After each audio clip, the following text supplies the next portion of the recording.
ತುಮಕೂರಿನಲ್ಲಿ ಮಳೆಯಿಂದ ಮನೆ ಕಳೆದುಕೊಂಡ ಬಡ ಮಹಿಳೆಯ ಭೇಟಿ, ಸೂಕ್ತ ಸೌಲಭ್ಯ ಒದಗಿಸುವುದಾಗಿ ಜಿಲ್ಲಾಡಳಿತ ಭರವಸೆ.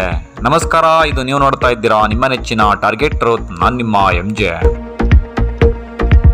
ತುಮಕೂರಿನ ಮರಳೂರು ದಿಣ್ಣೆ ಫಸ್ಟ್ ಕ್ರಾಸ್ನಲ್ಲಿ ಶ್ವೇತಾ ಎಂಬ ಬಡ ವಿಧವೆಯ ಮನೆಯು ಮಳೆಯಿಂದ ಬಿದ್ದು ಹೋಗಿತ್ತು. ಇದನ್ನ ನಮ್ಮ ಟಾರ್ಗೆಟ್ ಟ್ರೂತ್ನಲ್ಲಿ ವಿವರವಾಗಿ ಬಿತ್ತರಿಸಿತ್ತು. ಈಗ ನಮ್ಮದು ಮನೆ ನೆನ್ನೆ ಮಳೆ ಬಂದು ಬಿದ್ದೋಗಿದೆ. ಎಲ್ಲ ಬೆಳಗ್ಗೆ 8 ಗಂಟೆಯಲ್ಲಿ ಮನೆ ಕಂಡಿದ್ದಂಗೆ ಗೋಡೆ ಬಿದ್ದೋಯ್ತು. ಅವಾಗೆಲ್ಲ ಎದ್ದು ಈಚೆಗೆ ಬಂದು, ಬಟ್ ಯಾರಿಗೂ ಏನೂ ಪ್ರಾಬ್ಲಮ್ ಆಗಿಲ್ಲ. ನಮ್ಮ ಮನೇಲಿ ಒಂದು ಚಿಕ್ಕ ಪಾಪು ಇದೆ, ಒಂದು ಹೆಣಿಕಾಪ್ ಇದ್ದಾನೆ. ನಮ್ಮ ತಮ್ಮ ಅಂದರೆ ನಮ್ಗೆ ಯಾರು ನೋಡ್ಕೊಳಕ್ಕೆ ಅಪ್ಪ ಅಮ್ಮ ಯಾರೂ ಇಲ್ಲ. ಈಗಾಗಲೇ ಒಂದು 5 ವರ್ಷದ ಮುಂಚೆ ಮನೆ ಇದೇ ಥರ ಆಗಿತ್ತು. ಎಲ್ಲರೂ ಬಂದು ಅಧಿಕಾರಿಗಳು ಬಂದು ನೋಡ್ಕೊಂಡು ಹೋಗಿದ್ದು, ಬಟ್ ಏನೂ ಹೆಲ್ಪ್ ಮಾಡಿಲ್ಲ ನಮಗೆ. ನೆನ್ನೆ ಎಲ್ಲ ಬಂದು ಸುದ್ದಿ ಮಾಡ್ಕೊಂಡು ಹೋಗಿದ್ರು. ಇವತ್ತು ಮಳ್ಳೂರು ಸೆಕ್ರೆಟ್ರಿಗಳು ಬಂದು ನಮ್ಮ ಏನೇನಿದ್ದಾವೆ ಆಧಾರಗಳು ಅವೆಲ್ಲ ತಗೊಂಡೋಗಿದ್ದಾರೆ. ದಯವಿಟ್ಟು ನಿಮ್ಮ ಕೈಲಿ ಏನಾಗುತ್ತೆ ಅದನ್ನು ಆದಷ್ಟು ಬೇಗ ನಮ್ಗೆ ಹೆಲ್ಪ್ ಮಾಡಿಕೊಡ್ರಿ ಅಂತ ಕೇಳ್ಕೊತಾ ಇದ್ದೀವಿ. ಕೂಡಲೇ ಎಚ್ಚೆತ್ತುಕೊಂಡ ಜಿಲ್ಲಾಡಳಿತ ಮರಳೂರು ದಿಣ್ಣೆಯ ಸೆಕ್ರೆಟರಿ ಸಂತ್ರಸ್ತ ಮಹಿಳೆಯ ಮನೆಗೆ ಭೇಟಿ ನೀಡಿ ಗೋಡೆ ಕುಸಿದು ಬಿದ್ದು ಹೋದ ಮನೆಯನ್ನ ವೀಕ್ಷಿಸಿ ಸೂಕ್ತ ದಾಖಲೆಗಳನ್ನು ಪಡೆದು ಶೀಘ್ರವಾಗಿ ಸರ್ಕಾರಿ ಸೌಲಭ್ಯ ಒದಗಿಸುತ್ತೇವೆ ಎಂದು ಬಡ ವಿಧವೆಯಾದ ಶ್ವೇತಾರವರಿಗೆ ಧೈರ್ಯ ತುಂಬುವಂತಹ ಕೆಲಸವನ್ನ ಮಾಡಿದರು.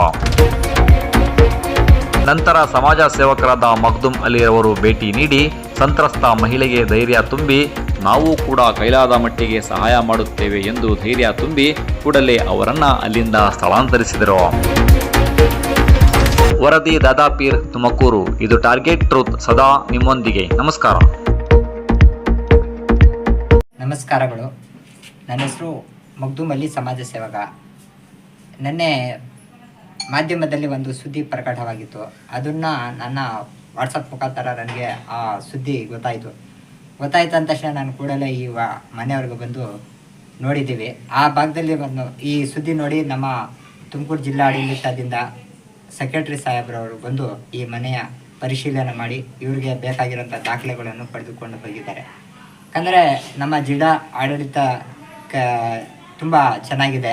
ಈಗ ಬಂದಿರುವಂತಹ ನಮ್ಮ ಜಿಲ್ಲಾಧಿಕಾರಿಗಳು ಮೇಡಮ್ ಅವರು ಬಡವರ ಪರವಾಗಿ ತುಂಬ ಕೆಲಸ ಮಾಡಿಕೊಡ್ತಾ ಇದ್ದಾರೆ. ಯಾಕಂದರೆ ಇದಕ್ಕೆ ನಾನು ಉದಾಹರಣೆ ಕೊಡ್ತೀನಿ. ಅಂದರೆ 2022ರಲ್ಲಿ ಮನೆಗಳು ಬಿದ್ದೋಗಿತ್ತು, 13 ಮನೆ ಬಿದ್ದೋಗಿತ್ತು. ಇದೇ ಸುದ್ದಿಗಳು ಬಂತು. ಆ ಟೈಮ್ನಲ್ಲಿ SC ST ಅವ್ರಿಗೆ 1 ಲಕ್ಷ, ಅಲ್ಪಸಂಖ್ಯಾತರಿಗೆ 50,000 ಥರ ಅನುದಾನ ಸಿಕ್ಕಿದೆ. ಮೊನ್ನೆ ಒಂದು 3 ತಿಂಗಳ ಹಿಂದೆ 4ನೇ ಕ್ರಾಸ್ನಲ್ಲಿ ಒಂದು ಮನೆ ಬಿದ್ದೋಗಿತ್ತು. ಅದೂ ಕೂಡ ಸುದ್ದಿ ಆಗಿತ್ತು. ಅದಕ್ಕೂ ಕೂಡ ನಮ್ಮ ಜಿಲ್ಲಾಧಿಕಾರಿಯಿಂದ ಅವ್ರಿಗೂ ಕೂಡ ಸರ್ಕಾರಿ ಸೌಲಭ್ಯ ಸಿಕ್ಕಿದೆ. ಅದು ಮಾಹಿತಿ ನಮಗೆ ಸಿಕ್ಕಿದೆ. ಇವತ್ತು ಈ ಮನೆ ಬಿದ್ದೋಗಿರೋದು ನಮಗೆ ಮಾಧ್ಯಮ ಮುಖಾಂತರ ಸಿಕ್ಕಿತ್ತು.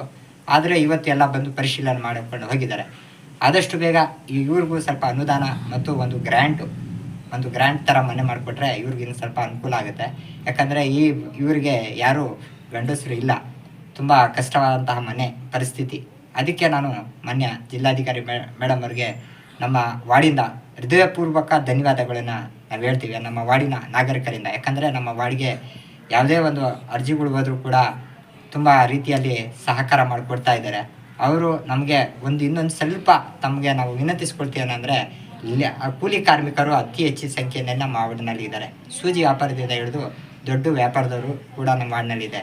ಇದು ಕೂಲಿ ಕಾರ್ಮಿಕರ ಅನುದಾನಗಳು ನಮ್ಮ ವಾರ್ಡ್ಗೆ ಸಿಗ್ತಾ ಇಲ್ಲ ಅನ್ನೋ ಥರ ಭಾಳ ರೀತಿಯಲ್ಲಿ ಕಂಡು ಬರ್ತಾ ಇದೆ. ಯಾಕಂದರೆ ಇಲ್ಲಿ ಲೇಬರ್ಸ್ ಕಾರ್ಡ್ ಅತಿ ಹೆಚ್ಚಾಗಿದೆ, ಅವ್ರಿಗೆ ಮಾಹಿತಿ ಸಿಗ್ತಾ ಇಲ್ಲ. ಮಾಹಿತಿ ಸಿಕ್ಕಿದ್ರೆ ಅವ್ರಿಗೂ ಕೂಡ ಅನುಕೂಲ ಆಗುತ್ತೆ. ನಾವು ಮಾನ್ಯ ಜಿಲ್ಲಾ ಅಧಿಕಾರಿ ಮೇಡಮ್ ಅವ್ರಿಗೆ ನಾವು ಒಂದು ವಿನಂತಿ ಮಾಡಿಸ್ಕೊತಿದ್ವಿ. ಇನ್ನೊಂದು ಏನಪ್ಪ ಅಂದರೆ, ತುಮಕೂರು ಮಹಾನಗರ ಪಾಲಿಕೆ ಆಯುಕ್ತರು ಮೇಡಮ್ ಅವ್ರಿಗೂ ನಾವು ವಿನಂತಿಸ್ಕೊಳ್ತೀವಿ. ಏನಂದರೆ, ಪ್ರತಿ ವಾರ್ಡ್ನಲ್ಲೂ ಕೂಡ ನೀವು ಜನಸ್ಪಂದನ ಕಾರ್ಯಕ್ರಮ ಇಕ್ಕಿದ್ದೀರಿ, ನಮ್ಮ ವಾರ್ಡ್ನಲ್ಲೂ ಕೂಡ ಇಕ್ಕಿಲ್ಲ. ದಯವಿಟ್ಟು ಅದನ್ನು ನಮ್ಮ ವಾರ್ಡಿಗೆ ಇಕ್ಕಿ ಇಲ್ಲಿ ಈ ಸೊತ್ತು ಬಗ್ಗೆ ಸ್ವಲ್ಪ ಜಾಗೃತಿ ಅವ್ರನ್ನ ತಿಳಿಸ್ಬೇಕು. ಈ ಸೊತ್ತು ಕೂಡ ಭಾಳ ಜನ ಗೊತ್ತಿಲ್ಲ, ನಮಗೆ ಬಂದು ಕೇಳ್ತಾರೆ. ಅದು ಕೂಡ ನಮಗೆ ಸರಿಯಾಗಿ ಮಾಹಿತಿನೂ ಕೂಡ ಇಲ್ಲ. ಅದಕ್ಕೆ ಅವ್ರಿಗೊಂಚೂರು ಕೊಟ್ಟರೆ ಅವ್ರಿಗೊಂದು ಸ್ವಲ್ಪ ಅನುಕೂಲ ಆಗುತ್ತೆ ಅಂತ ಹೇಳ್ತಾ, ದಯವಿಟ್ಟು ಈ ನಮ್ಮ ವಾರ್ಡಿನಲ್ಲಿ ಅನೇಕ ಕೆಲಸಗಳಿದೆ, ಅದಕ್ಕೆ ತಾವು ಸಹಕಾರ ಕೊಡಬೇಕಾಗಿ ವಿನಂತಿಸ್ಕೊಳ್ತೇನೆ. ಜೈ ಹಿಂದ್, ಜೈ ಕರ್ನಾಟಕ.